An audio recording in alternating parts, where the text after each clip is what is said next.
আমার টুইটার, যেটাকে এখন এক্স বলা হয়, এই অ্যাকাউন্ট হ্যাক করে।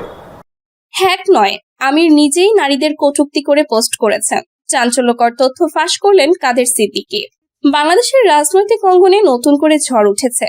বাংলাদেশ জামায়াতে ইসলামের আমির ডক্টর শফিকুর রহমানের ভেরিফাইড এক্স অ্যাকাউন্ট থেকে কর্মজীবী নারীদের নিয়ে করা অত্যন্ত আপত্তিকর ও কটূক্তিপূর্ণ পোস্ট নিয়ে যে বিতর্ক চলছিল তা এখন আরো তীব্র আকার ধারণ করেছে। জামায়াতের দাবি ছিল অ্যাকাউন্ট হ্যাক হয়েছে, ষড়যন্ত্রের অংশ হিসেবে এমন পোস্ট করা হয়েছে। কিন্তু এই দাবির বিপরীতে চাঞ্চল্যকর তথ্য ফাঁস করেছেন বঙ্গবীর কাদের সিদ্দিকী। তিনি স্পষ্ট করে বলেছেন, এটা কোনো হ্যাকের ঘটনা নয়। ডক্টর শফিকুর রহমান নিজেই এ পোস্ট করেছেন। গত শনিবার বিকেল 4:37 জামায়াতের আমিরের অ্যাকাউন্ট থেকে পোস্ট করা হয় যে আধুনিকতার নামে নারীদের কর্মক্ষেত্রে যাওয়া বা নেতৃত্বে আসা আসলে আরেক ধরনের পতিতাবৃত্তি। এই বাক্যটি সামাজিক যোগাযোগ মাধ্যমে ভাইরাল হয়ে যায়। নারী সমাজ, ছাত্রছাত্রী, রাজনৈতিক দল সহ সর্বস্তরে তীব্র ক্ষোভের সৃষ্টি হয়। ঢাকা বিশ্ববিদ্যালয়ে নারীরা ঝাড়ু মিছিল করে প্রতিবাদ জানান। বিএনপি যুবদল সহ অনেকে এটাকে নারী বিদ্বেষী বলে আখ্যা দেন। জামায়াতের পক্ষ থেকে দ্রুত দাবি করা হয় অ্যাকাউন্ট সাইবার হামলার শিকার হয়েছে। মাত্র 45 মিনিটের মধ্যে অ্যাকাউন্ট রিকভার করে পোস্ট ডিলিট করা হয়েছে। জামায়াতের প্রচার সম্পাদক এহসানুল মাহবুব জুবায়ের বলেন, এটা গভীর ষড়যন্ত্র। সরকারি অফিস থেকেও এর সূত্রপাত হতে পারে। হাতিরঝিল থানায় জিডি করা হয়। শফিকুর রহমান নিজে বলেন, একটি দুষ্ট চক্র আমার অ্যাকাউন্ট হ্যাক করে আমাদের সম্মানিতা মা বোনদের নিয়ে কটূক্তি ছড়িয়েছে। এরা ডাকাত কাপুরুষ। কিন্তু এই দাবির সত্যতা নিয়ে সন্দেহ প্রকাশ করেছেন বঙ্গবীর কাদের সিদ্দিকী। আজ সকালে এক সংবাদ সম্মেলনে তিনি চাঞ্চল্যকর তথ্য ফাঁস করে বলেন, আমার কাছে নির্ভরযোগ্য সূত্র রয়েছে যে এটা কোনো হ্যাকিং এর ঘটনা নয়। ডক্টর শফিকুর রহমান নিজের অ্যাকাউন্ট থেকেই এই পোস্ট করেছেন। পরে যখন ব্যাপক সমালোচনা শুরু হয় তখন ড্যামেজ কন্ট্রোলের জন্য হ্যাকের গল্প সাজানো হয়েছে। ভেরিফাইড অ্যাকাউন্ট এত সহজে হ্যাক হয় না, আর রিকভারও হয় না এত দ্রুত। এটা সম্পূর্ণ মিথ্যা নাটক। কাদের সিদ্দিকী আরো বলেন, জামায়াতের নারী বিষয়ক অবস্থান সবসময়ই পশ্চাৎপদ। তারা নারীদের অধিকারকে ধর্মের নামে সীমাবদ্ধ করতে চায়। এই পোস্ট তাদের আসল মনোভাবের প্রতিফলন। হ্যাকের কথা বলে তারা জনগণকে বিভ্রান্ত করার চেষ্টা করছে। আমি দাবি করছি প্রমাণ সহ এই তথ্য ফাঁস করা হয়েছে। ডিবি পুলিশকে বলছি, সত্য উদ্ঘাটন করুন। এদিকে বিএনপি চেয়ারম্যানের উপদেষ্টা মাহাদি আমিন প্রশ্ন তুলেছেন, হ্যাক হলে সঙ্গে সঙ্গে জানানো হয়নি কেন? 12 ঘন্টা পর জিডি করা হলো কেন?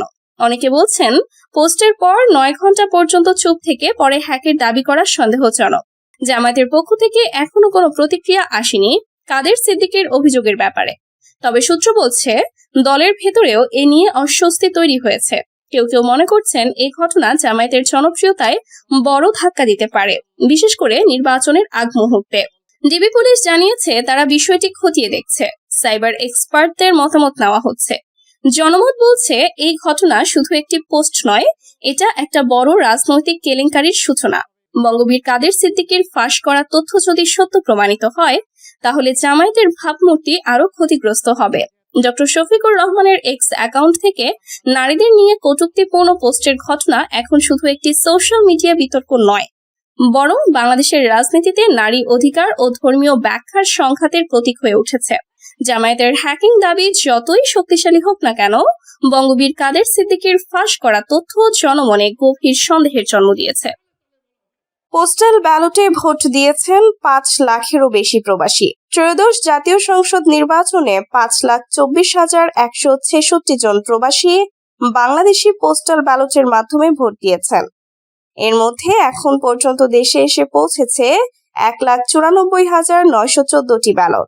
সোমবার ওসিভি এবং আইসিপিভি প্রকল্পের team leader doctor Salim Ahmed Khan এসব তথ্য নিশ্চিত করেছেন। তিনি জানান, প্রবাসীদের জন্য মোট 7,66,862টি পোস্টাল ব্যালট সংশ্লিষ্ট দেশগুলোতে পাঠানো হয়েছে। এর মধ্যে 4,64,225 জন প্রবাসী তাদের ভোটাধিকার প্রয়োগ করেছেন। 4,18,962টি ব্যালট এখনো সংশ্লিষ্ট দেশের পোস্ট বক্সে রয়েছে। এখন পর্যন্ত 1,859টি ব্যালট রিটার্নিং অফিসারদের কাছে পাঠানো হয়েছে। প্রবাসীদের পাশাপাশি দেশের অভ্যন্তরে যারা পোস্টাল ব্যালটে ভোট দিয়েছেন তাদের তথ্যও জানিয়েছে ইসি। সোমবার পর্যন্ত দেশের ভেতরে 507টি ব্যালট পাঠানো হয়েছিল। এর মধ্যে 43,319 জন ভোটার তাদের ভোট দিয়েছেন। ভোটাররা ডাক বক্সে জমা দিয়েছেন 29,334টি ব্যালট। প্রশাসনের প্রতি পক্ষপাতের অভিযোগ এবি পার্টির চেয়ারম্যান মঞ্জুর। প্রশাসনের প্রতি পক্ষপাতের অভিযোগ তুলেছেন 11 দলীয় জোটের প্রার্থী ও এবি পার্টির চেয়ারম্যান মুজিবুর রহমান মঞ্জু। এ বিষয়ে রিটার্নিং অফিসারের কাছে লিখিত অভিযোগ দায়ের করেন তিনি। সোমবার বেলা 11টার দিকে ফেনী জেলা প্রশাসক ও জেলা রিটার্নিং অফিসার বরাবর লিখিত অভিযোগ দায়েরের পর সাংবাদিকদের মঞ্জু বলেন, অন্যরা যেটা করছে তাদের ব্যাপারে কোনো পদক্ষেপ না নিয়ে যখন আমরা করেছি তখন আমাদের বিরুদ্ধে পদক্ষেপ নেওয়া হচ্ছে। এটা সম্পূর্ণভাবে অন্যায়, অনিয়ম। বিশেষ করে নির্বাহী ম্যাজিস্ট্রেট জসিম উদ্দিনের কথা উল্লেখ করে তিনি বলেন, তার আচরণ ছিল স্পষ্ট। মঞ্জু বলেন, বিভিন্ন জায়গায় 11 দলীয় জোটের নারী কর্মী সহ কর্মীদের প্রচারণায় বাধা দেওয়া হচ্ছে।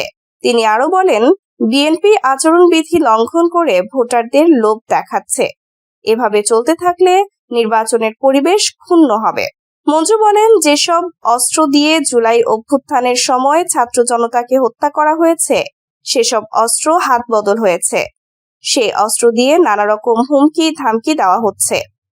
এ সময় উপস্থিত ছিলেন জামায়াত ইসলামের ফেনী জেলা শাখার আমির মুফতি আব্দুল হান্নান, এবি পার্টির সদস্য সচিব ফজলুল হক, এনসিপির সদস্য সচিব শাহ ওয়ালিউল্লাহ মানিক, খেলাফত মজলিসের যুগ্ম সাধারণ সম্পাদক আজিজুল্লাহ আহমদী প্রমুখ। শরিয়া প্রতিষ্ঠার লক্ষ্যে ইসলামী আন্দোলন পৃথকভাবে নির্বাচন করছে জানালেন রেজাউল করিম।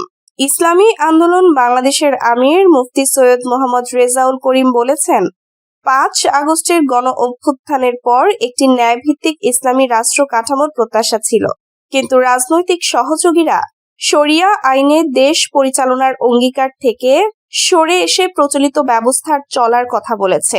তাই শরিয়া প্রতিষ্ঠার লক্ষ্যে ইসলামী আন্দোলন বাংলাদেশ হাতপাখা প্রতীকে পৃথকভাবে নির্বাচনে অংশ নিচ্ছে। সোমবার দুপুরে কুমিল্লার লাকসাম স্টেডিয়ামে অনুষ্ঠিত ইসলামী আন্দোলন বাংলাদেশ মনোনীত কুমিল্লা 9 আসনের প্রার্থীর পক্ষে নির্বাচনী জনসভায় প্রধান অতিথির বক্তব্যে তিনি এসব কথা বলেন। দেশে ইসলামের পক্ষে এখন একটি ভোট বাক্স আছে দাবি করে তিনি আরো বলেন, দেশের স্বাধীনতার লক্ষ্য ছিল সাম্য, মানবিক মর্যাদা ও সামাজিক ন্যায় বিচার।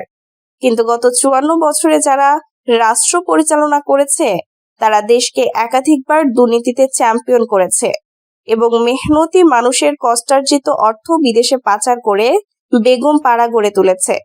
ফলে দেশে ইসলামের পক্ষে এখন একটাই ভোট বাক্স, ইসলামী আন্দোলন বাংলাদেশ। সমাবেশ শেষে ওই আসনে ইসলামী আন্দোলন মনোনীত প্রার্থী সেলিম মাহমুদের হাতে হাতপাখা প্রতীক তুলে দিয়ে ভোটারদের পবিত্র আমানত সঠিক জায়গায় ব্যবহারের আহ্বান জানান। জনসভায় বিশেষ অতিথি ছিলেন মুফতি হাবিবুর রহমান মিসবাহ, ইসলামী ছাত্র আন্দোলন বাংলাদেশের কেন্দ্রীয় সহসভাপতি ইমরান হোসাইন নূর, কেন্দ্রীয় শিক্ষা ও সংস্কৃতি সম্পাদক মাওলানা মোর্শেদুল আলম, ইসলামী শ্রমিক আন্দোলন বাংলাদেশের কুমিল্লা বিভাগীয় সাংগঠনিক সম্পাদক নেসার উদ্দিন সুমন সহ কেন্দ্রীয় ও স্থানীয় পর্যায়ের নেতৃবৃন্দ। বিএনপি নেতাকে হত্যা চেষ্টা, চলন্ত গাড়ি লক্ষ্য করে গুলি। নারায়ণগঞ্জের 2,500-এ মাহমুদপুর ইউনিয়ন বিএনপি নেতা ও তার এক সহকর্মীকে হত্যার উদ্দেশ্যে চলন্ত প্রাইভেট কার লক্ষ্য করে গুলি ছুড়েছে দুর্বৃত্তরা। 2টি গুলি গাড়ির কাঁচ ভেদ করে ভেতরে প্রবেশ করলেও কেউ হতাহত হননি। রোববার রাত 8টার দিকে 2,500 বাইপাস সড়কের মার্কাজ মসজিদ সংলগ্ন এলাকায় এই ঘটনা ঘটে।